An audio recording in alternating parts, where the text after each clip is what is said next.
Hey guys, welcome back to another Front Office Rocks YouTube exclusive video. I'm super glad you guys are here, and I hope that you've been getting some good tips and tricks to use in your office.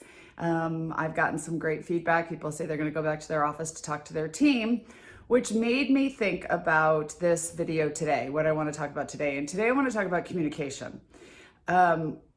We have to think about the fact that our team members, most of them, including the doctors and the office managers, have really never done any sort of training in communication. They really have not been trained on what true communication is. So therefore, what we have is an office of people who are maybe trying to do the best thing they can. They're trying to get their points across. They're trying to help each other out, but they're not communicating the best. They're not making sure that it's a two-way communication. So I have a master's degree in this, so I love this topic. And I'm only going to go into it a short little bit right here, but I talk about it a lot on Front Office Rocks. I talk about it when I'm speaking, about having difficult discussions and how to motivate your team and get your team going in the right direction. Because communication really is a two-way street. So many times we think about communication as talking. We're telling our team what we want them to do. We're telling them what their job descriptions are or what the duty is to each other. They're telling each other what they need, the other person to do. But there's a part of communication that's missing. And this gets talked about all the time, not even just at the dental office, but just in relationships. And that is the listening part. We spend more time talking than we do listening.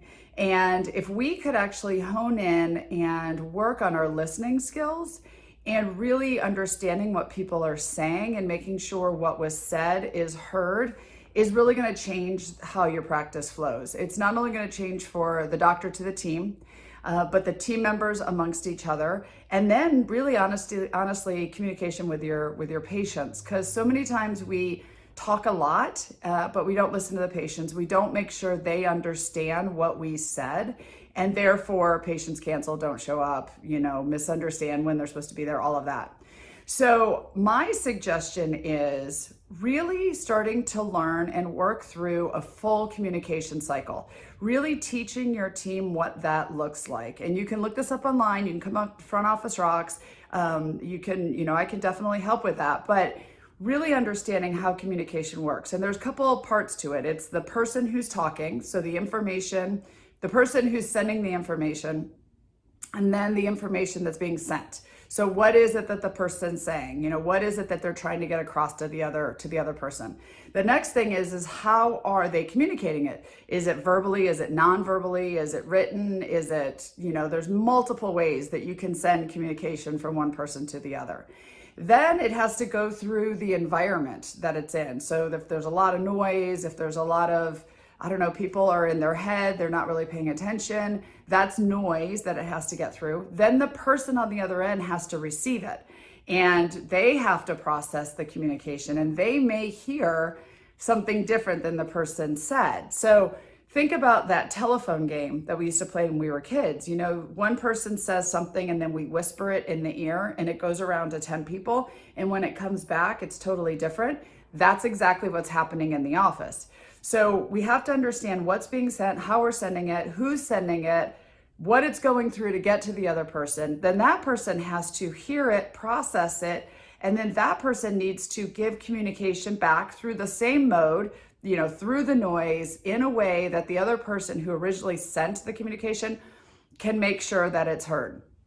So it's a two-way street, and that's why the listening skills are so important. If you talk to anybody about communication, it's not really about talking, it's about listening. And the more we can take our team, get them together, practice, make sure everybody's understanding what was said, make sure that we're letting the person who sent the communication know that they got heard and what they heard was the same thing. And same with our patients, making sure our patients understand what we're saying and that they understand and hear us, the better our practice is going to be. So I would suggest, and I used to do this with my team all the time, practicing communication, talking about how to communicate, where to do it, what do you write it? Do you talk about it? Do you stop somebody in the hall, or do you wait and have a meeting? And then the importance of letting the person know that they got heard and that they heard the same message.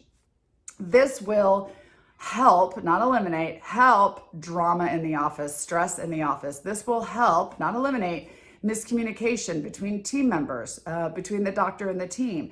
Like really helping your team learn to communicate, and you learning to communicate will improve so many things around the practice. So this was my tip, I guess, of people coming back to me saying, well, what else could we be doing in the office? Work on your communication skills. Come to a training that I do, or go online and watch some of our training videos to really practice with your team how to communicate, how to listen, how to communicate both directions efficiently, and a lot of things in your practice are going to improve.